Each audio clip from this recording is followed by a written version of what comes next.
approximately a year ago, the co-founder of the project, Norman Hansen, actually went with some government officials via riverboat and traveled to about half a dozen villages on the coast, met with village leaders, talked to them, and that's where the genesis of this project began. As they said, there was a huge need for a mission aviation project or program like this, and asked Norman if they would consider starting this. And Norman said, we have no resources, but we trust in God, and if it's God's will, we know that He'll provide. And so he came back to North America last year and began praying, and then talking to a few people, and that's where we came on board. The donors heard about it, gave this plane, and things began growing from there.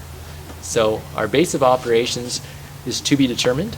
Our area of operations is the eastern coast of Nicaragua, among the villages that Norman has visited already. So that's kind of the story so far. And the cool thing is it's a journey that's unfolding still. So we searched far and wide, we prayed hard, and a young man by the name of Andrew Hosford answered the call. This man right here. Oh, okay. So he's not only a pilot, but he's an A&P. He's a mechanic. I don't think I'll be the chief maintenance person just because it's Canadian registered, but I'll be able to do some of the lighter maintenance on it. And that's where really a network of people and organizations like Wings of Hope, we work with another charity called Angel One, and they provide background logistical support, maintenance support, and other things for us. So we're not left on our own. Because a project like this, when you're serving, needed people or people in need, in areas of need, it's far beyond any one person, right, or even a small group of people. You really need a whole group of people behind you. So, yeah, and the maintenance is no issue. So, for example, today, we had an issue with the brakes, and the volunteers here, the team here, it's working now. So yeah, this is the found bush hawk, it's called. And it was just a real miracle. There's so many miracles with this project and this story, even so far. But one of the miracles is that this plane was, purchased by an owner from the factory, and I think exchanged hands once, maybe twice. And over the course of its life, before we got it last summer, it only had about 500 hours put on, and it was kept in pristine condition for 15 years in a hangar, mostly, hardly flown, really almost brand new. And when this project was getting going last summer, donors heard about the project, purchased this plane, and gave it to MiracleAir.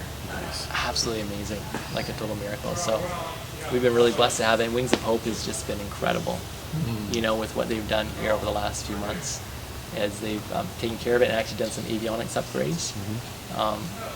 So huge. About 2/3 of our missions will utilize water landing, so we'll be landing on lagoons or rivers, some protected areas in the ocean, and then about 1/3 of our mission will be going from airport or runway to runway. So basically a combination of the two, but primarily it'll be used on water and some fresh water, but a lot of briny water. Some of the lagoons and things are kind of like a briny water. So that's a challenge with a seaplane like this, is when you're landing or operating even in saltwater environments, you can get a lot of corrosion. And so we're going to have a whole crew of volunteers, namely us, to regularly clean the plane, wash it down with fresh water to keep it in good flying condition. That's a big challenge with salt water, is the corrosion. We were curious to know how fragile they are. We're all actually relatively new to float operations, and obviously amphibious floats are very unique. They've got wheels so you can land on runways. Right. We weren't sure, are they delicate? You have to be careful with grass or gravel. We actually spent some time with the manufacturer of the floats, Aeroset. Very good people, great company. We actually did some refurbishment of the floats, and they said that these wheels and these floats are so robust that we can land anywhere like a Cessna 182 could land, for example, or we wouldn't have any issues. So we can land on grass or gravel, actually some unimproved strips to some degree, and they said the wheels will be fine, we won't break anything. We'd break the plane before we break the floats, so it was very impressive. So we do have some capability, although realistically, we want to be careful, right? So I wouldn't take this where you take like a small plane on bush wheels, for example, because the small wheels are fairly small, or the front wheels are pretty small. So you had a hole, so yeah. But very unique. Round trip, maybe 2 hours at the most. We're looking for most of our flights are probably going to be in about the 45-minute mark, roughly, maybe even 30 minutes, some of the shorter hops to our destination. And then occasionally we may be going up to 2 hours if we need to, but most of them will be under 1 hour. So we'll be probably fairly low, 2,000 to 3,000 feet above ground, just kind of following the coastline or following rivers up to the villages, land. And then part of our plan too is to hope to develop some infrastructure on the ground, such as docks, some docking systems to make it easier to load and unload patients and things. And then again, that will benefit the community as well, because if they're using their boats for fishing, whatever, they can also use those docks. What is unique about this airplane too is this is the horizontal stabilizer. It's called, this is the elevator, right? Right. A lot of planes, you'll walk around here, these other planes, and this is a good example here. So this plane has an elevator, and there's like a smaller little tab on the back of the right elevator. That's the trim tab. Right. So that's the trim, right? Most airplanes have that. This does not have a trim tab like that on the back of the elevator. Instead, the trim actually moves this entire horizontal stabilizer. The whole thing goes up and down. Okay. So you'll notice a little black line there, the leading edge of the horizontal stabilizer. That's the neutral position. If I was to move the trim, that whole front edge is going to go up or down. So the whole stabilizer moves up or down. It gives you more trim authority, right? It does, and also what it does is it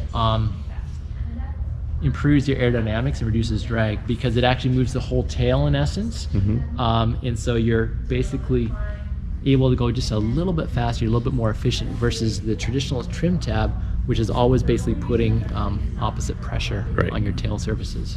And increasing drag, yeah, significantly. Exactly.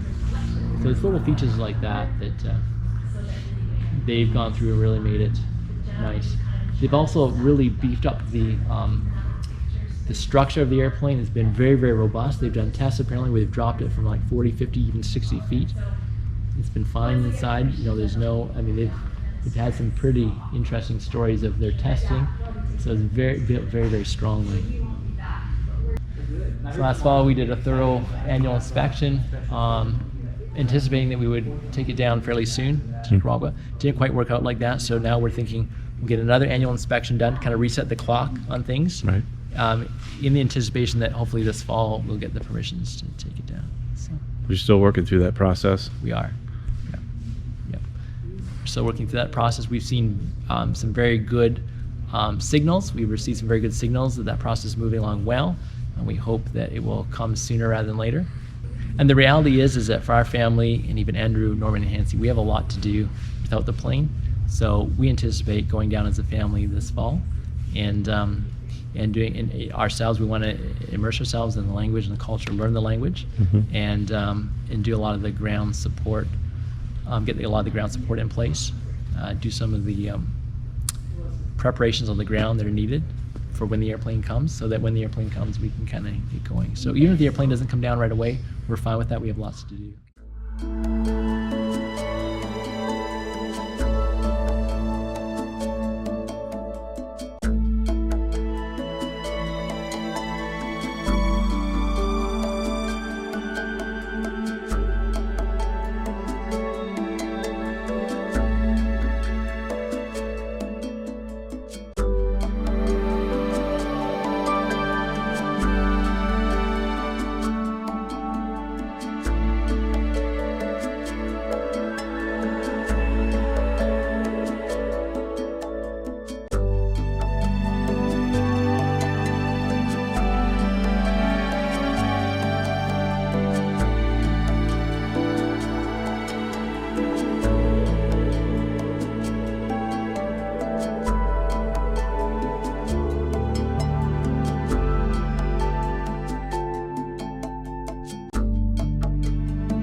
Today is a special day for us. As many of you know, it is our tradition to gather and celebrate when a field plane is about to be launched into service. Now this tradition is not new. It dates back to the very first Wings of Hope airplane, May 25th, 1965, when Catholic, Protestant, and Jewish leaders met at Ozark Airline hangar at Lambert Airport to send off the legendary long-distance pilot Max Conrad as he prepared to ferry a Cessna 206 to Kenya. The plane would stop for similar send-offs in Dayton, Ohio, Boston, Shannon, Ireland, and Rome, where it was blessed by Pope Paul VI. Now, most of us know this wondrous origin story and how we owe our humble beginnings to flying nuns and hyenas. And from that humble beginning, we find ourselves here today, once again, sending aircraft into service. Today we are working with Keith, Jennifer, and Andrew to send this beautiful bush hawk on its way to provide hope, peace, and life. Pastor Larry Lemke will share a blessing with us in just a few moments. Larry has also said, at the core of what we do is to provide hope and healing to the hurting. Keith, Jennifer, and Andrew and their MiracleAir colleagues will be establishing a base in Perla Laguna, or the Pearl Lagoon, and providing medevac flights on the Mosquito Coast. With that, it's my honor to invite Keith and Jennifer LaRoy and Andrew Hosford to share a little bit with us about their plans for the bush hawk. Would you give them a round of applause?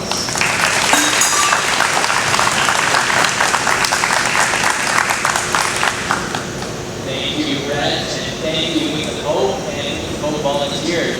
We're so grateful for all the volunteer hours that's put in on taking care of this beautiful plane, the Bound Bush Hawk. It's a very unique plane, as you can see, and we are looking forward to putting it into service soon. Right now, we're going to be repositioning the aircraft for the next couple months back in Canada, get a little bit more mechanical work done in Canada, and we're hoping that this fall we can move it down to Central America and begin our medical evacuation flights.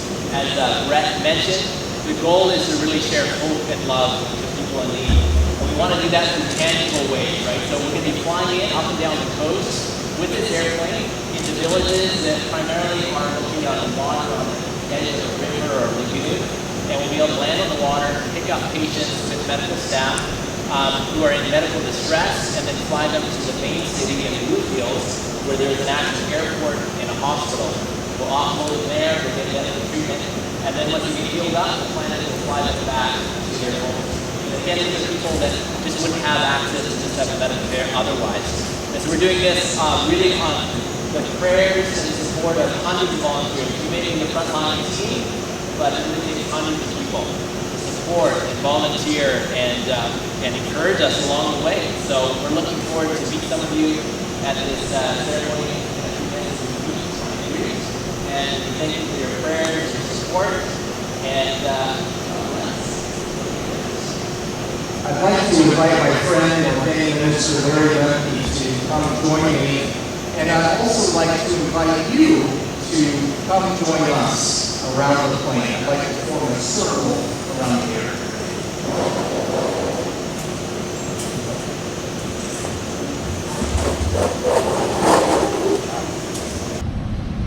We ask your blessing on all the world.